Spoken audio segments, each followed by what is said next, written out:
El secreto para fortalecer tu vida y la de tus hijos. Durante un tiempo fui vecino de un médico cuyo pasatiempo era plantar árboles en el enorme patio de su casa. Desde mi ventana veía cómo día tras día los plantaba. Lo que más me llamaba la atención era que no regaba los arbolitos. Tanta era mi curiosidad que fui a preguntarle. Lo que me dijo fue sorprendente. Él me contó que si regaba sus arbolitos, las raíces se acomodarían en la superficie y quedarían siempre esperando el agua que él diariamente les daba. Pero al no regarlos, estos tardarían más en crecer, pero sus raíces se verían obligadas a profundizar en la tierra en busca del agua y de los nutrientes que se encuentran en las capas más profundas del suelo.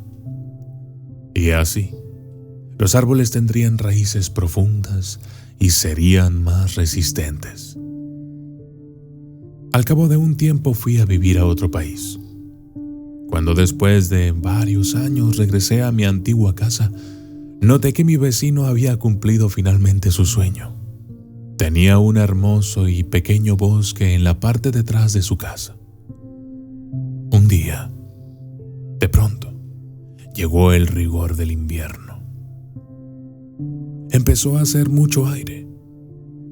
Cuando todos los árboles de la calle estaban arqueados por el viento, pude notar la solidez de los árboles de mi vecino, que casi ni se movían. Las adversidades por las cuales aquellos árboles habían pasado, al ser privados de agua, les había beneficiado mucho más que el confort o un trato mucho más delicado. Del mismo modo, todas las noches antes de ir a acostarme, doy siempre una mirada a mis hijos. Los observo, los veo y siento cómo ellos van creciendo. Siempre pedimos que las cosas sean fáciles, pero en verdad lo que necesitamos es pedir que en nuestro interior se formen raíces fuertes y profundas, de tal modo que cuando las tempestades lleguen, sin previo aviso y los vientos helados soplen, seamos capaces de resistir en lugar de ser derrotados y destruidos como son los árboles sin raíces profundas. Jeremías 17:8. Será como un árbol plantado junto al agua, que extiende sus raíces junto a la corriente.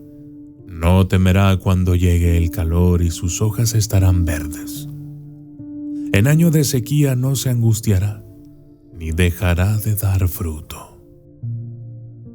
Soy de Dios.